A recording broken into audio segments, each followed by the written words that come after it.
Hi there, I'm Juliet Landau, and I am so excited to be on Searching for Goodness. These flowers are wrong.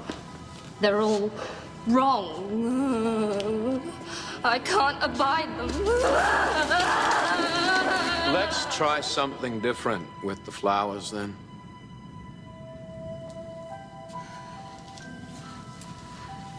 Can I open one? Can I?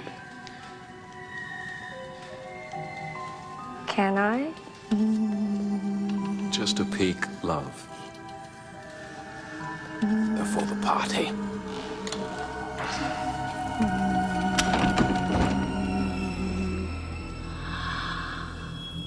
Do you like it, baby? It reeks of death. It will be the best party ever. Why is it that? Because it will be the last. Question number 1. Your award-winning film, A Place Among the Dead, explores the effects of narcissistic and psychological abuse, and it's been championed by leading voices in psychology, trauma recovery, and social justice. What originally compelled you to tell this story, and what conversations or realizations have stayed with you most since releasing the film? My husband, Deverell Weeks, and I co-wrote and co-produced the picture. We both come from families with narcissistic personality disorder, and we wanted to explore the repercussions of that. We hadn't really seen a film before that looked at what that does to you in terms of your decision making, in terms of your sense of yourself, or rather lack thereof, in terms of the negative monologue that plays in your head continuously. And it's a cautionary tale of sorts, which shows that if you let the unconscious drive the show, if you let yourself be primed by what your past is, that you are going to continue to make destructive choices. And obviously, the point of the film is that there's another way that we can proceed. It was such an incredible journey because we made it because we wanted to use our experience to provoke a broader conversation. And we did this release plan where we did an extended period of screening events and festivals to have that conversation. And what happened is that the audience responded in such an incredible way. It was like we were striking an artery, not a nerve, because everyone deals with narcissism, whether it's a partner or an ex-partner, a spouse or an ex-spouse, a friend or a coworker or a boss or a family member or our world leaders. There came a point in all of the discussions where people would say, oh my God, it's as if we were talking about the exact same person. And so I think what was extraordinary about it is that we had this whole group of people that named themselves the A Place Among the Dead Heads that came on the journey. They would come to every single screening event. They'd fly in for live screenings as well as the online events. And so many people said that the film change their lives, and that just means so much. And all of the people that you referenced in your question, like Dr. Ramani, who is the premier expert on narcissistic personality disorder, psychologist and author, Wendy Blanco, who's the head of trauma recovery at Peace Over Violence, or Pallavi Dalan, who writes domestic violence policy for the Los Angeles District Attorney's Office. All of these people and many more came on board and were really championing the film, and it just means so much. So thank you for asking me that question.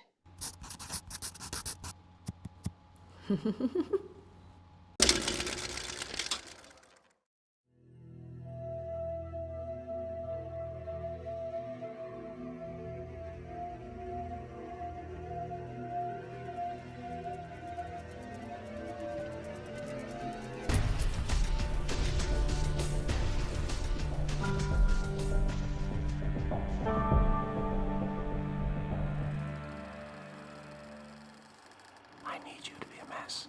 We need you to be a mess. You have to be weak. Be weak. Be in a fog. I'm making a vampire documentary. What do I hope audiences take away from it today? What's incredible is every single day, people reach out to me saying that they've seen the film, whether it be on social media or they find a way to contact me. And so many people say it's either a light bulb moment where things click and they say, oh my gosh, that's what's been happening in my life. Or it's where people say, I haven't seen this mirrored and I feel seen and I was feeling so alone. I think it's so important to shed light. It's what you guys do with your podcast, and it is connecting with people and sharing experiences. And I think that's a way that we all improve and get better. And it's part of, I think, why we're all creative too. It's our way of connecting with the world. Crime section of this may be rough. So I am touched every single day when somebody reaches out and says to me, this is exactly my life. And what's been extraordinary is how many people, A Place Among the Deadheads, and people that talk to me say that they've made huge monumental changes in their lives. They've left partners that are abusive, or they've gotten out of the house with family members, or they started a new job, or they've gotten into therapy.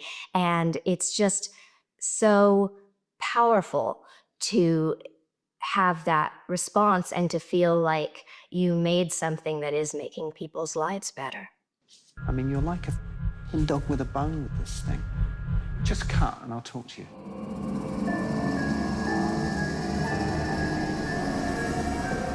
He's baiting you, leading you into his world. Stay back! Code Forest, SPGOA.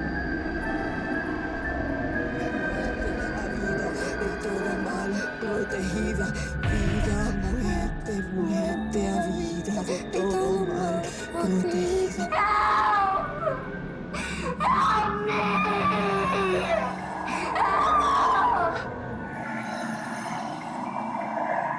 I'm gonna stop you. I'm gonna vanquish the evil in you. Give up. Let go. Let go of your strength. That's my baby. You're killing yourself, losing yourself.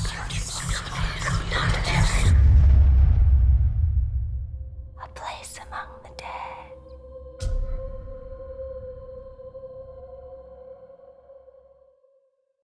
Our show is called Searching for Goodness, and we love asking our guests in their own words, in today's world where things can often feel heavy or divided, how do you personally find goodness? And what do you believe helps us spread it in meaningful, lasting ways? This is a beautiful question. For me, searching for and spreading goodness is about creativity. That's the arena that I live in. And so whether it's about our feature film, where we wanted to make an entertaining film, but also on the Blu-ray, we included nearly 5 hours of bonus extras, and we brought in therapists and lawmakers and all kinds of experts to give tips and helpful things that have made their lives or the people that they work with lives better.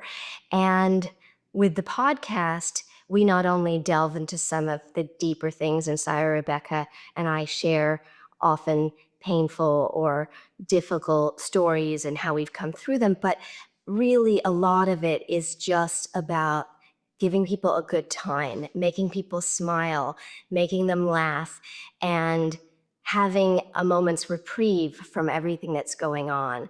So I think that's part of it. And then the other thing is about when you learn things in life, because hopefully we're always learning and being curious.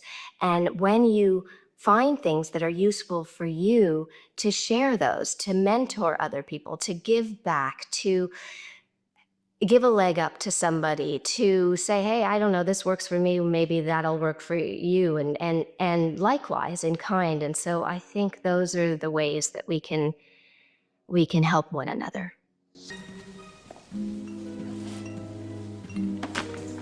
Excuse me, you just moved here? Yes, Hollywood is, oh, so exciting. Isn't it? Pleased to make your acquaintance. I'm Loretta King. Edward D. Wood, Jr. Hi, would you like some water? No. No water. No liquids. I'm terribly allergic to them. You know, I work in Hollywood. I'm a producer. Really? Wow. I would love to be involved in that. Is that right? Well, maybe I can help you out. Have you ever thought about investing in a motion picture? Perhaps a small amount of money. How much do your motion pictures cost? Well, my new one, I think, would be about $60,000. That's all? That seems very reasonable for an entire picture. Would you like to have a look at the photo play? Oh, sure. Oh, my. This is very interesting. Say, do you think it would be possible for me to maybe play one of these parts? Oh, you want to be an actress, too? Well, of course. You know, there's a couple of parts I can think of right now that you might be perfect for. There's the secretary in the newspaper office, the file clerk. Those sound kind of small. Here's one that looks good. Janet Lawton. I'd sure like to play her. Janet Lawton. Yes. Janet Lawton is clearly the part to play. Can't you just see me in the part?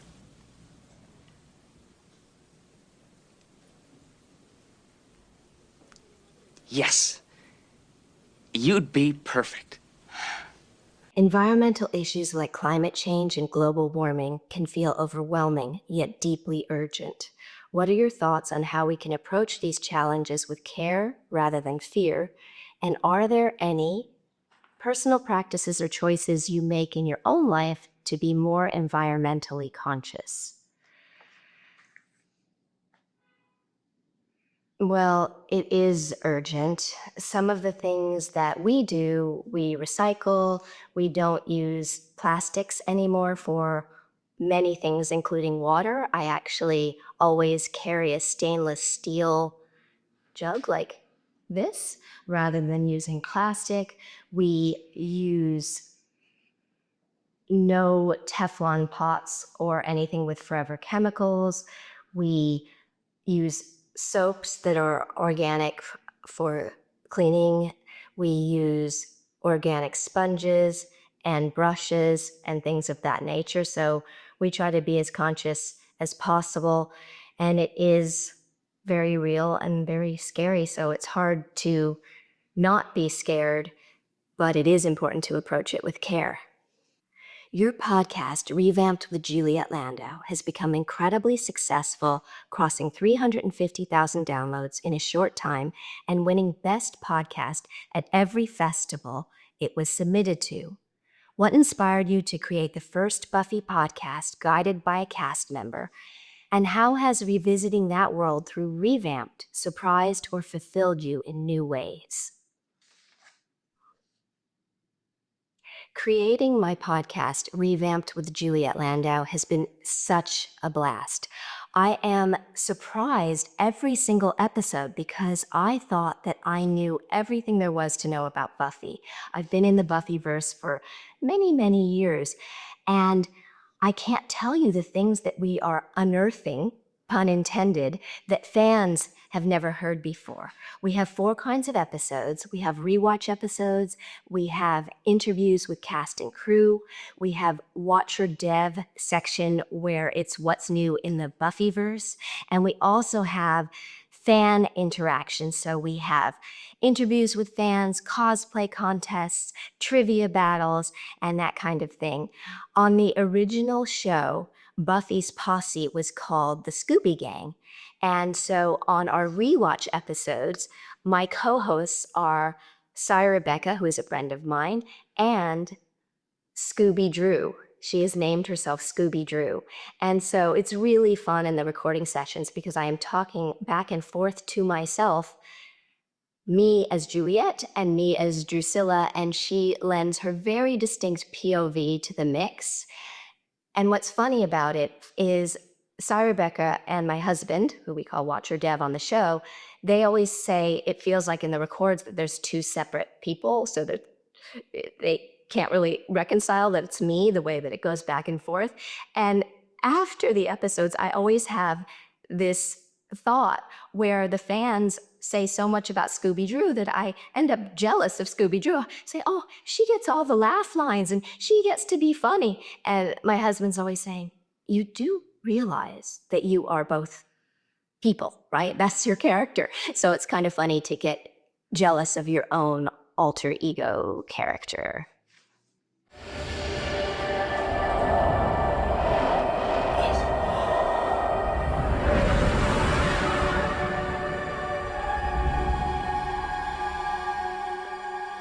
Happy birthday, Buffy.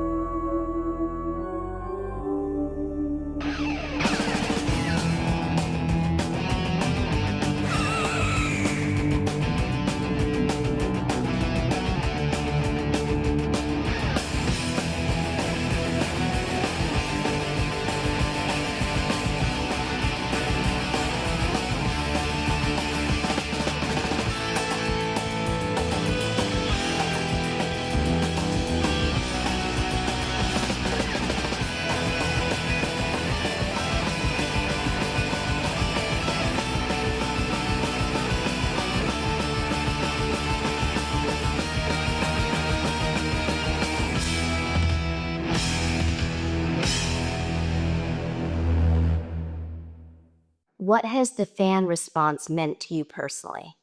Oh, well, the fans are just unbelievable. It is such a wide demographic, literally of youngsters all the way to people who are 90. And I've been so fortunate to get to travel the world and meet all kinds of extraordinary people. The thing that's so fun with the podcast is that Drusilla has expanded and she thinks of herself as this star. Her head's getting a little bit big, podcast star who sings, and she fancies herself a comedian. And we have all of these scripted segments, and the fans have really been responding to those. They're almost like old radio plays. So we have things like in the rewatch episodes, the missing scene that could have been in the episode each week. And then we have these things called vampire vignettes or Drusilla's Psychic Network or the Master's Melodies. And these we augment with sound effects and we do all kinds of world building. And so when fans are communicating, whether it be on our Patreon page or through social media channels, and quoting Scooby-Doo and giving her ideas for jokes, she has a particular catchphrase, and using that catchphrase and coming up with a sign-on, because each week we take a sign-on from a fan for Scooby-Doo. That is so edifying because you are working in this bubble to some degree, but then you put it out there, and when it gets mirrored back to you and it's so interactive, that is just really, really phenomenal. You lost my present. I know. I'm sorry. There's a bad turn, man. You can't have a fun without the box. The Slayer. She came out of nowhere. I didn't even see her. She...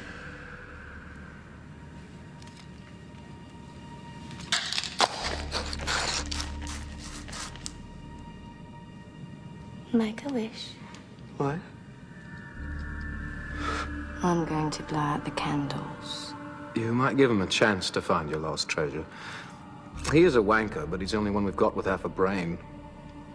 If he fails, you can eat his eyes out of the sockets for all I care. I'll get it. Please. I swear.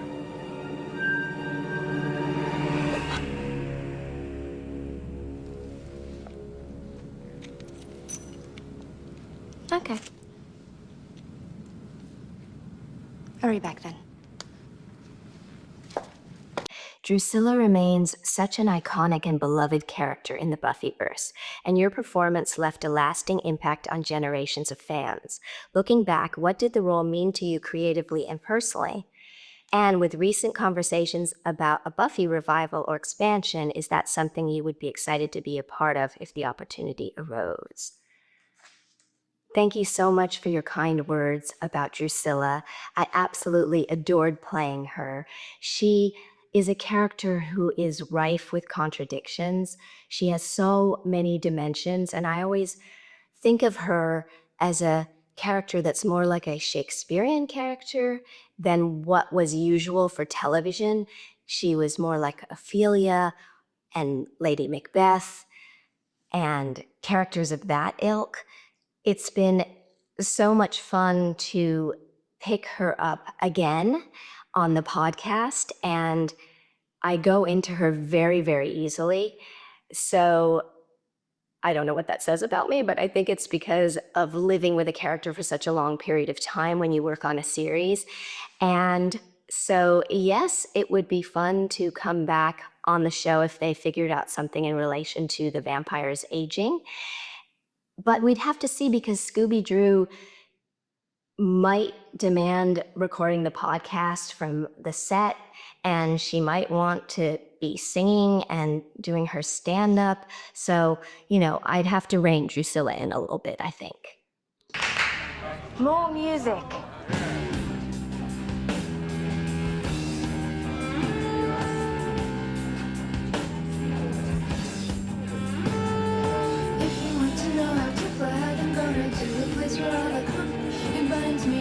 With the moon, like a dusty wonder how they chew on their pointy teeth in their beauty. They know it's a duty to be campus in their hearts.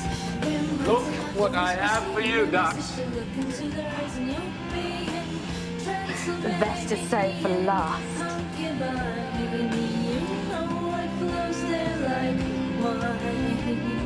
Style is a master cackling with laughter now. He's having just a one. He's so kicky, he's a making perfect stretch.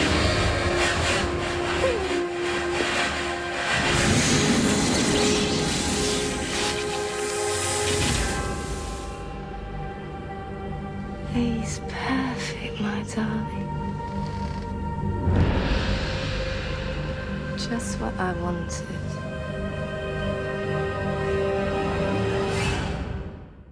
What do you think still resonates so deeply about Buffy and its characters today?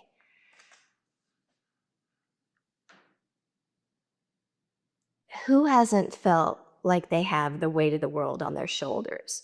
I think that high school is hell is a metaphor that always works. I think in the world that we're living in today, where there is so much hatred, so much darkness, so much polarization, that is more relevant than ever. One of the things about Buffy is it is a show that you can watch generationally. So people watched it when it originally aired, and then they shared it with their kids, and then they are now sharing it with their grandkids. And there are few shows where you can have that experience. There are amazing shows like True Blood, but you wouldn't necessarily want to watch True Blood with your family because it's very sexually explicit. So I think that's one of the reasons that the impact, and I also think that the show is a fantasy show, but it uses genre to explore and express things about the human condition.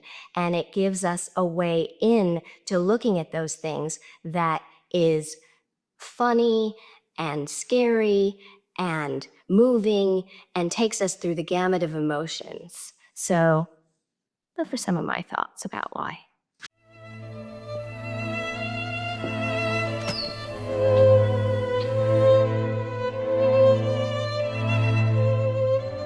Call me. Bye. Hey. I'm gonna get you a solo show at the end of the month, all thanks to this new direction of yours. You have spent much of your work exploring healing, empathy, and the impact of abuse on both individuals and society. Are there any charitable organizations or causes that feel especially close to your heart? I have worked with a number of charities. One of them is the Sophie Lancaster Foundation. Sadly, Sylvia Lancaster, who started the organization, passed away, but they are continuing her work.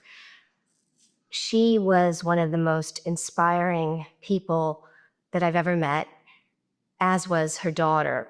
Sophie was created because Sophie, her daughter, was walking home in England in a small town with her boyfriend, and she got accosted by a group of young boys because of the way that she was dressed. She was dressed in goth fashion, and it wasn't even very extreme, but she was taunted, and so was her boyfriend, and they started beating up her boyfriend. And she was such an incredible spirit that she got on top of him to protect him, and they ended up kicking her to death. So she was an indomitable person, and her mother started this organization to teach empathy and to change administration in relation to hate crimes and laws in relation to that. And she took an experience that is the worst experience you can go through and figured out how to use it for something positive, which is something that you were just asking me in your last question. And that is such an unbelievable example of being able to do that. She passed away recently, but the organization is still carrying on their work. There's also an organization called Peace Over Violence, and the head of trauma recovery there is Wendy Blanco, and she was one of the people on the journey of our film A Place Among the Dead with us. And it's an incredible organization that works with survivors of domestic violence and sexual abuse. And they have so many programs and so much outreach. And there's the Los Angeles mission as well. Yes, Mr. Caldwell. Consider it done. It's... What was your name again? Culture. Final thought. As a final thought, what message would you like to share about how healing from small personal acts to larger collective efforts can help us stand together with unity and peace to create a brighter future? I love this so much, and I think small acts of kindness are so important. People seem to feel more than ever energized by a swell of hatefulness and anger, but being kind, being caring, being empathic can fill you with so much more energy than that. And when you take yourself out of the equation, when you are focused less on your day-to-day problems or the things that you think are so important, and you actually look outside yourself and what you can do to help other people, it, first of all, is really humbling, and second of all, it not only helps the other person or people that you're helping, but it makes you feel really great too. So there's that added benefit, which I think in some ways in our very clickbaity, salacious, let's be as mean as possible society is getting lost. And I think the old do unto others is not a bad rule or edict to go by. If you wouldn't like it, why do it to somebody else?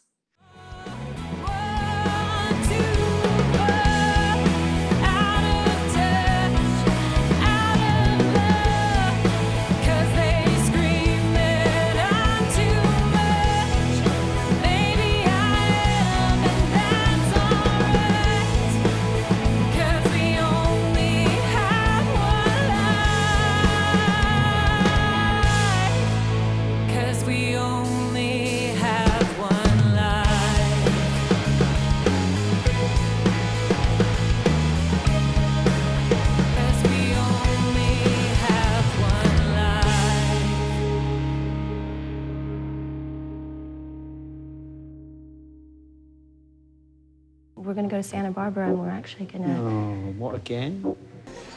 You know what I noticed about you? You got these long, gorgeous, sexy legs that run straight up to your hot little ass. Yes, they do. And thank you. Exotic accent. So where you from? From Vienna, but I lived all my adult life in Hollywood.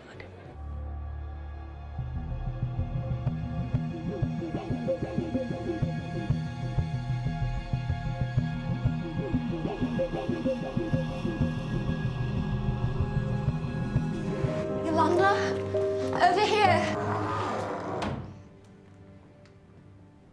Every time you lose a child, it's as if everything you've done was for nothing. Pointless, completely useless. What was the story you shared with the police? Do you think Victoire is still sleeping with him? Well, I have to leave. Adieu, mon chéri. I love you all. Goodness will win. Please watch and subscribe on YouTube.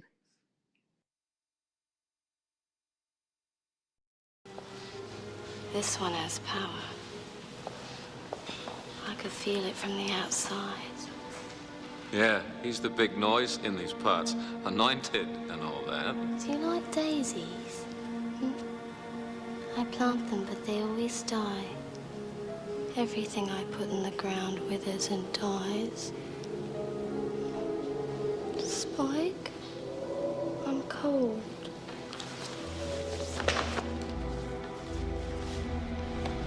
I got you. I'm a princess. That's what you are.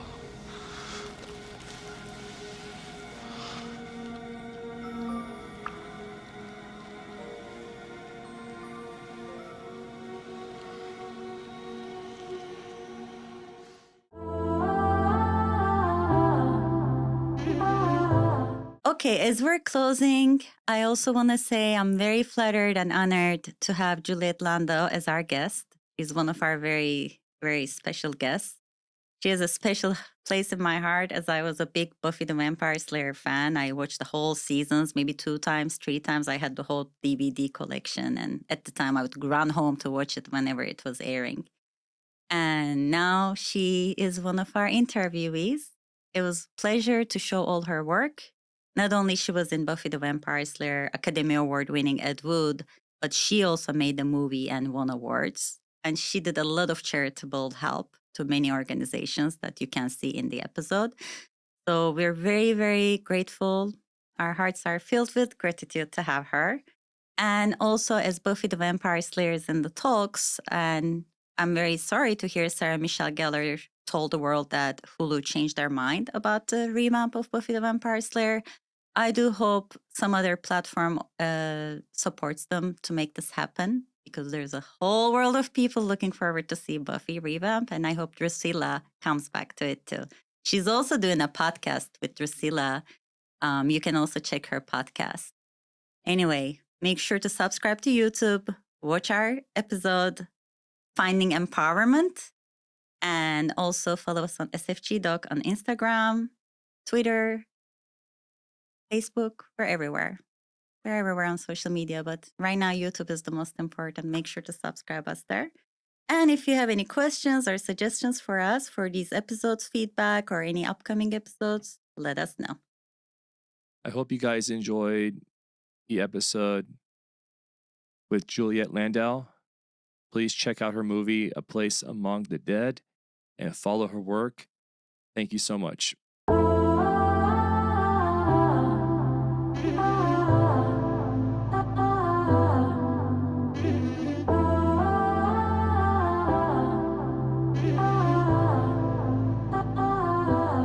Sometimes love is crazy, you don't get to choose. 2 worlds can collide and it just breaks through. Don't even know why or what I should do. All I know is gravity is stronger